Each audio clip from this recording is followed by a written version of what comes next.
मैं दीनदयाल शर्मा आज आपके मध्य कक्षा सप्तमी प्रथम पाठ का द्वितीय भाग आज हम इसका अध्ययन करेंगे। इससे पूर्व हमने इसका प्रथम भाग पढ़ चुके हैं। जो बच्चों आप हमारे चैनल में जाकर के प्ले लिस्ट में कक्षा सप्तमी प्रथम पाठ में निकालकर पिछले भी अध्ययन कर सकते हैं। आज हम दूसरा भाग का अध्ययन करते हैं। बच्चों हमारा पहला श्लोक है सद्वी। सद्वी का अर्थ होता है सज्जन। सद्वी सद्वी रेव साहसिते सद्वी कुर्विते संगीतम सद्वी विवादम मैत्री च नासार्धीम किंचिता आचरेत। कहने का तात्पर्य सद्वी मानी सज्जन एवं ही, सज्जनों के सज्जन ही, सह मानी साथ, आसित मानी बैठना। आसित का अर्थ क्या है बच्चों? बैठना। क्या अर्थ है? बैठना। कहने का तात्पर्य सज्जनों के साथ ही बैठना चाहिए। किनको? आदमियों को। आदमियों को सज्जनों के साथ ही बैठना चाहिए। और सद्वी कुर्विते संगीतम, सद्वी माने सज्जनों के, कुर्वित माने करना चाहिए, संगीत माने संगत। और सज्जनों के साथ ही संगत करना चाहिए और सज्जनों के साथ ही संगति करनी चाहिए। तो बच्चों पुनः सुनिए, सज्जनों के साथ ही बैठना चाहिए और सज्जनों के साथ ही संगति करनी चाहिए।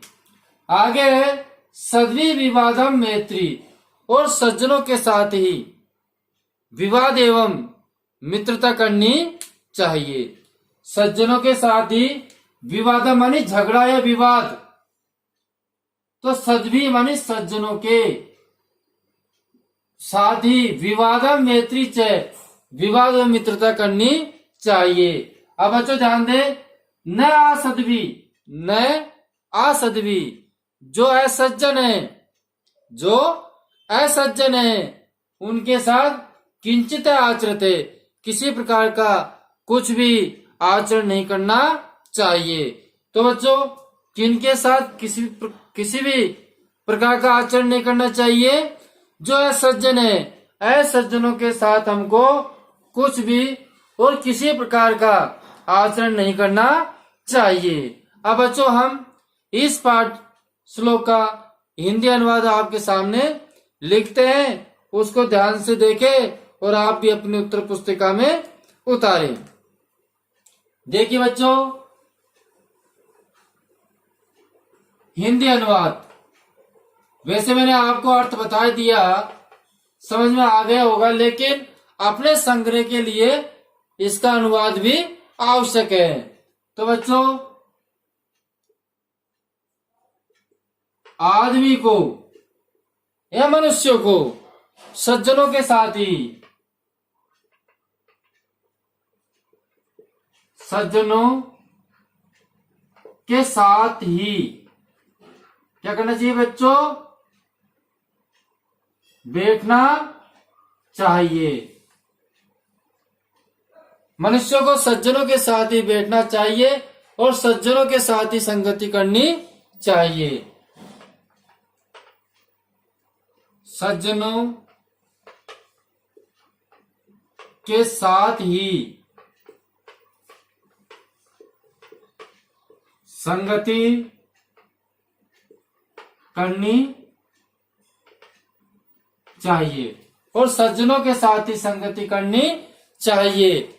और क्या बच्चों? सद्वी विवादम मैत्री च, और सज्जनों के साथ ही झगड़ा या विवाद या मित्रता करनी चाहिए। सज्जनों के साथ ही,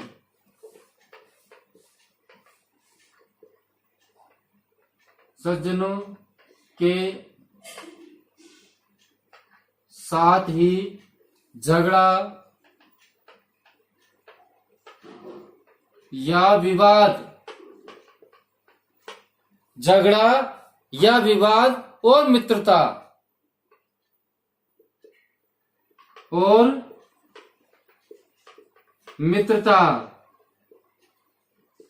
करनी चाहिए। मित्रता करनी चाहिए। असज्जनों के साथ,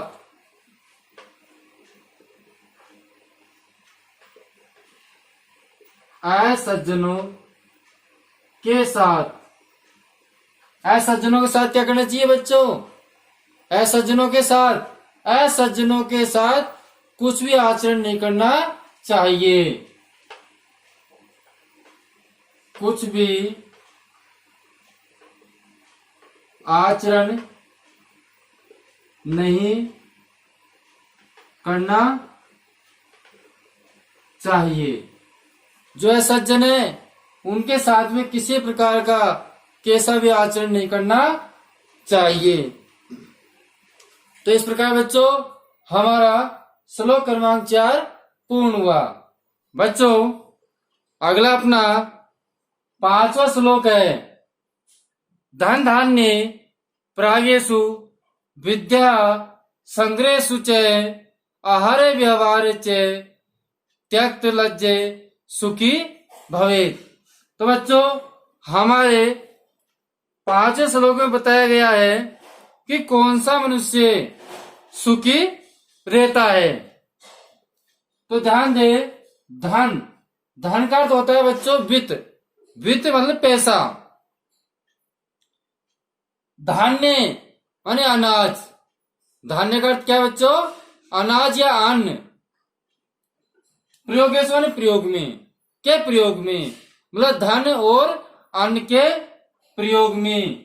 और विद्या संग्रहेषु, और विद्या के संग्रह में, विद्या को इकट्ठा करने में, विद्या का संग्रह करने में। आहार व्यवहार है, आहार और व्यवहार।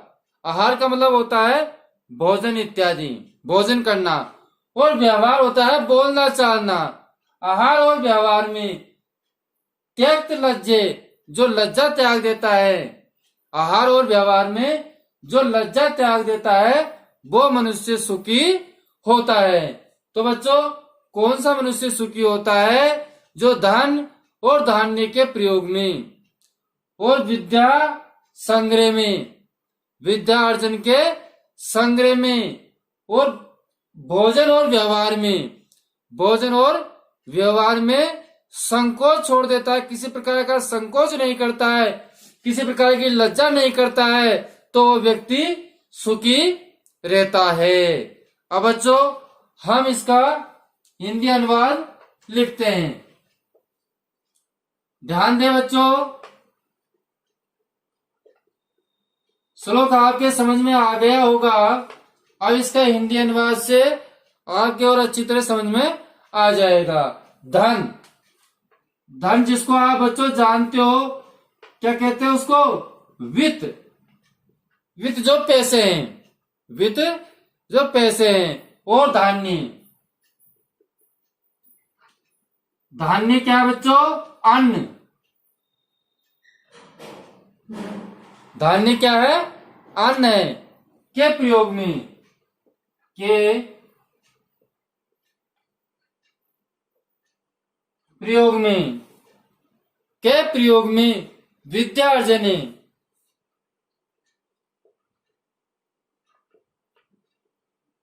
विद्या अर्जन है। विद्या अर्जन का मतलब संग्रह करना। किसका संग्रह करना? विद्या का संग्रह करना। किसका संग्रह करना बच्चों? विद्या का संग्रह करना। विद्या अर्जन है, इसका संग्रह करना, विद्या का संग्रह करने वाला, करने में, विद्या का संग्रह करने में, भोजन और व्यवहार में, भोजन और व्यवहार में, भोजन और व्यवहार में क्या करना चाहिए? संकोच को छोड़ देना चाहिए। संकोच, संकोच का मतलब होता है बच्चों शर्म। संकोच का मतलब क्या होता है? शर्म। उस शर्म को त्याग देना चाहिए, छोड़ देना, छोड़ देना चाहिए। जो संकोच है उसको छोड़ देना चाहिए। या छोड़ देने वाला, या छोड़ने वाला, या श्रम को छोड़ने वाला भी कर सकते हैं। छोड़ने वाला, जो छोड़ने वाला व्यक्ति है वो क्या रहता है? वो व्यक्ति सुखी रहता है। क्या रहता है बच्चों? सुखी रहता है।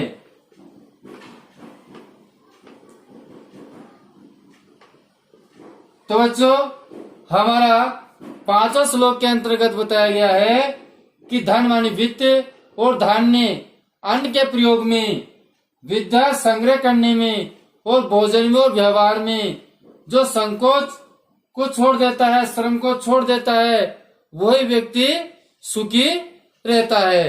बच्चों अब हमारा श्लोक क्रमांक 6, श्लोक क्रमांक 6, समावशीकृति लोके समाया किम न साध्यते शांति खड़के करे यस्य किम कैसति दुर्जने। तो कहने का तात्पर्य है बच्चों, समावशीकृति लोके माने संसार में, मतलब ये संसार के अंतर्गत समावशीकृति जो समा है, समाशीलता है, ये एक वशीकरण का मंत्र है। सबसे बड़ा मंत्र है बच्चों समा करना। वशीकरण का सबसे बड़ा मंत्र किसे माना गया है? समा करने को। और समा ही किम न साध्यते, और समा करने से हम किस कार्य को सिद्ध नहीं कर सकते, अर्थात किस कार्य को नहीं कर सकते। अगला है शांति खड़क करे। करे मानी हाथ में, शांति खड़क, खड़क होती तलवार, तो शांति रूपी तलवार से, शांति रूपी तलवार से यस्य किम करिष्यति दुर्जने, अगर आपके जिसके हाथ में शांति रूपी तलवार है तो उसका दुष्ट व्यक्ति भी क्या कर सकता है, अर्थात उसका दुष्ट व्यक्ति भी कुछ नहीं कर सकता। तो बच्चों कहने का तात्पर्य है कि संसार में समाशीलता सबसे बड़ा, संसार में समाशीलता सबसे बड़ा वशीकरण मंत्र है। कौन सा मंत्र है बच्चों? वशीकरण। वशीकरण का मतलब क्या होता है? हम किसी व्यक्ति विशेष को अपने बस में कर लेते हैं, अपने अधीन कर लेते हैं। तो वो अपने अधीन किसी दूसरे व्यक्ति को हम करते हैं तो किस चीज से करते हैं बच्चों? समा करके। तो संसार में समाशीलता सबसे बड़ा वशिक मंत्र है, वशीकरण मंत्र है। अर्थात हम कह सकते हैं समा से सभी को बस में किया जा सकता है। क्या बच्चों? इसलिए हम कह सकते हैं कि समा से सबको बस में किया जाता है। समा किम न साध्यते, और समा के द्वारा क्या सिद्ध नहीं किया जा सकता है। साध्यता का अर्थ होता है बच्चों सिद्ध करना। तो समा से हम क्या सिद्ध नहीं कर सकते? अगर हमारे पास किसी को समा करने की प्रवृत्ति है, आदत है, तो हम समा से क्या वस्तु, क्या कार्य सिद्ध नहीं कर सकते, अर्थात कठिन से कठिन कार्य भी हम समा से सिद्ध कर सकते हैं। और बच्चों जिसके हाथ में शांति रूपी क्या है? तलवार है। जिसके हाथ में शांति रूपी खड़क है, तलवार है, तो उसका दुर्जन मानी दुष्ट भी कुछ नहीं कर सकता, दुष्ट व्यक्ति भी उसका कुछ नहीं बिगाड़ सकता। अब बच्चों इसका हम आपको हिंदी अनुवाद बताते हैं। हिंदी अनुवाद लिख रहे हैं, ध्यान देना। हिंदी अनुवाद। वैसे बच्चों आपके श्लोक समझ में आ गया होगा, फिर भी मैं आपको एक बार इसका हिंदी अर्थ लिख देता हूं। ध्यान दे। संसार में, श्लोक मानी संसार में, समाशीलता, समाशीलता सबसे बड़ा, सबसे बड़ा क्या है बच्चों? वशिक मंत्र है। कौन सा मंत्र है बच्चों? वशिक। ये क्या है? वशीकरण का ये मंत्र है। ठीक है बच्चों, पहली पंक्ति का हमारा यहां तक कंप्लीट हो गया। अर्थात हम समझा सकते हैं कोष्टक में लिख करके, अर्थात जो समा है, समा से सभी को बस में किया जा सकता है। अर्थात समा से सभी को वश में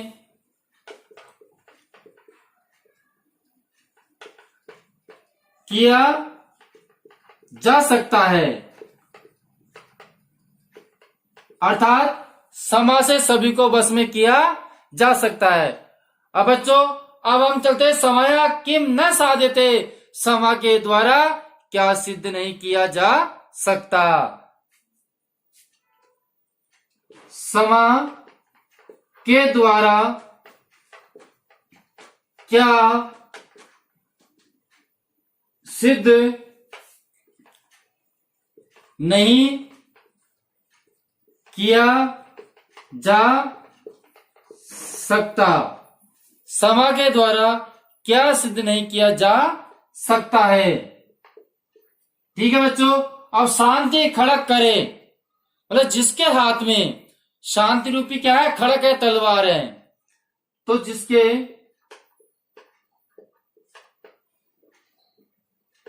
जिसके हाथ में शांति रूपी, कौन सी बच्चों? शांति रूपी क्या है? तलवार है। जिसके हाथ में शांति रूपी